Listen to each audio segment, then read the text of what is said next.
Museum of the Pacific War. On behalf of the museum, the Admiral Nimitz Foundation, the Texas Historical Commission, that's hard, the state of Texas, and the city of Fredericksburg, it's a pleasure and a privilege to welcome you here today. It's a special privilege today to welcome you because Captain Mills served on the USS Pintado. That was his last command. And when you walk to the front of the museum, you'll see a replica, full-size replica of the submarine surfacing. The sail on that replica is the actual sail from the USS Pintado. So take a good look at it, have your picture taken in front of it, because it's something that will be there always, and you'll be able to remember this service. Fleet Admiral Chester W. Nimitz was born across the street, this is Main Street here, and he grew up under his grandfather's tutelage in the Nimitz Hotel, which is the building here on the corner.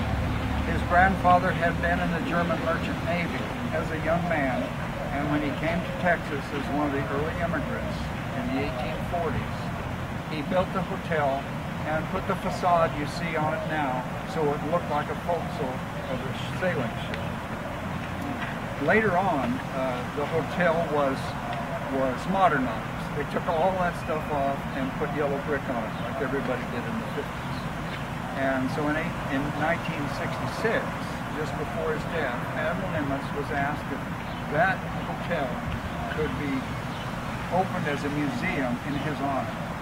And he agreed with two stipulations. One, it would be dedicated not to him, but to those who served under him.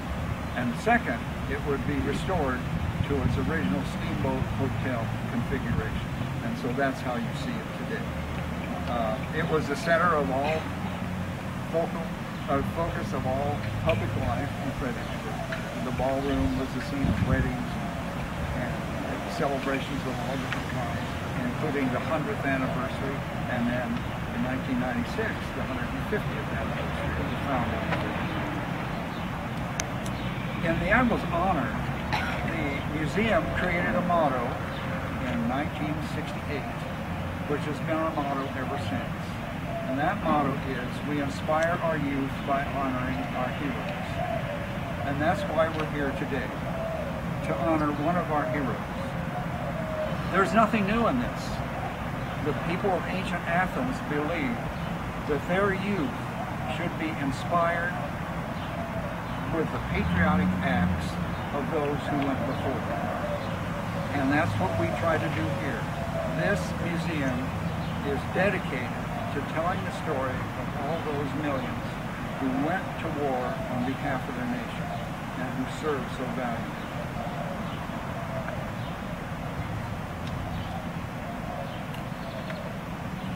Captain Mills and all those who served with him, the men and women who were in our armed forces during the Second World War, are honored here because they stepped forward willingly to do their duty in service of their country, because they knew that they were all that stood between their nation and those who would destroy it. Mere thanks isn't enough.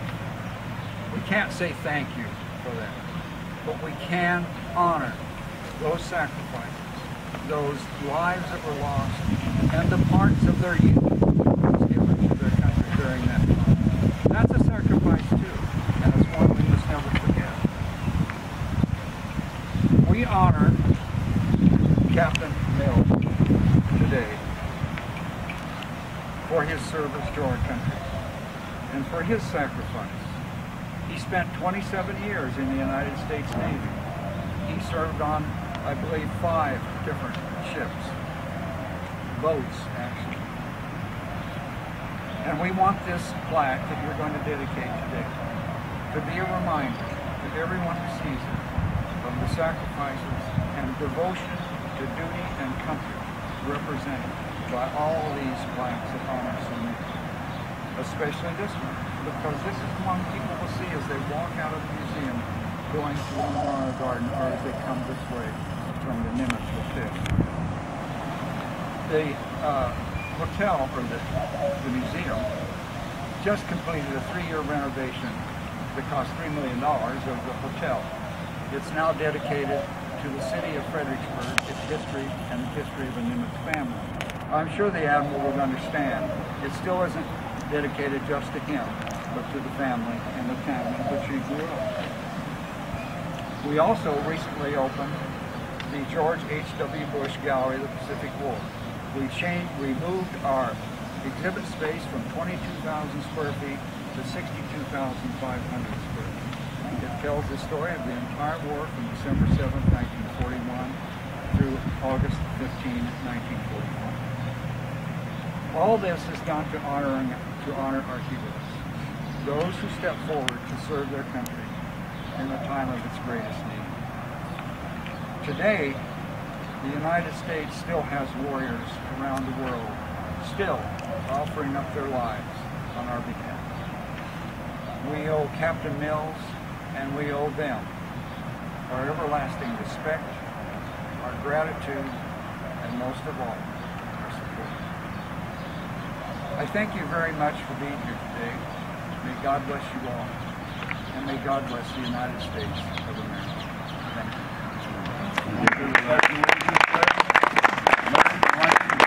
Oh, I'm sorry, of course. Please stand. I pledge allegiance to the flag of the United States of America and to the republic for which it stands, one nation, under God, indivisible, with liberty and justice for all. Please be seated. Thank you, Larry. Thank you.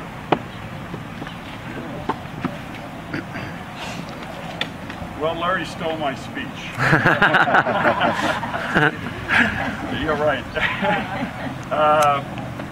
I tell you what, I'm almost tearing up already, because I know when we came out here to take a look at this, and of course none of this was here when we first came out and took a look at it, and I knew I had to get John out here to take a look at it, just to see it, to believe that this is a memorial not just for Dad, but for all of the veterans of the Pacific War, young or old. And it's going to be about the youth for a little bit here, because really, when you talk about all of these people out here, and Dad, Grandpa, Great-Grandpa on the wall, you're talking about humble beginnings. You're talking about someone who came from, his father was a coach and a teacher, and a great example to him. And Dad grew up strong.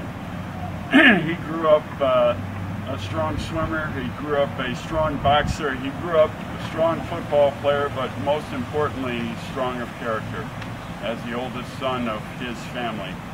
And you know, when I think about you know, where that went from there, where it went was a 21-year-old training to be a submariner. 21 years old, okay? And going to various places to learn hydraulics and mechanics and everything you needed to run a boat, and that would come in as an important thing later on in his career, like a year later, maybe 2, because he was a seasoned veteran by the age of 23. He had been on several patrols. He had already been on a couple of boats when he got on the Sculpin, and the Sculpin had a very, very great record of combat, of escaping certain things, and Dad served as a gunnery officer on that ship, as chief engineer of the boat, more on the officer side anyways, and then he got off the boat maybe a month and a half before it got sunk by the Japanese. But as the story goes, and you want to talk about a little luck thrown in here, because 50 subs got sunk during World War II, 50. And it was a very tight community of men. And it was really, when you say, you know, a few good men, that was truly the case of the submariners. Because the Sculpin, some went down with the boat. Most of them got off, and the Japanese picked them up out of the water and then that Japanese boat got sunk by one of our submarines, and most of them died. And some of them survived. There were a few survivors of the Sculpin. Dad went off to the Dragonette and served as executive eventually, but on the Dragonette, they served many patrols. But there was that one fateful night, which a lot of you know the story, but they hit something underwater, like an underwater hill, mountain, and damaged the front of the boat. The torpedo room was flooded in the front of the boat, and they couldn't get up to the surface. But Dad, having the engineering knowledge that he had, was able to re-rig the ballast and get them up. But the problem was they rose stern first and came out of the water stern first. And if it wasn't for the fact that there were no Japanese ships around, because it was the middle of the day, they might not have made it back. But they were able to get enough water out of the front of the boat to get back to Pearl or wherever their base was and get the ship fixed. And you know, I know that we were able to coax stories out of Dad about being on the bottom of the South China Sea and taking depth charges. As many of you know, his hearing was not as good because he lost a lot of that with depth charges. I can't imagine at the age of 23, and if you were given the responsibility of your men, which Dad took very seriously, and I know that Gwenny and Frank has related the story of how when this man served for Dad on, I think, the Pintado, and he said, hey, it was like a family there. I mean, some guys were hard asses, but he wasn't one of them. Anybody who was on his boat was family, and that's the way he treated them. And you know what? That's the way he treated us. And the great thing was that he took all of that experience and all that character, and we were the lucky recipients. But I mean, I go back to age again, and by the age of 24, he was commanding the Pintado, and through the age of 25, okay? And it was near the end of the war by then. He had gotten married to Mom in 1944. They had John in 1945. Gee. Makes you kind of old, John. But who's counting, right?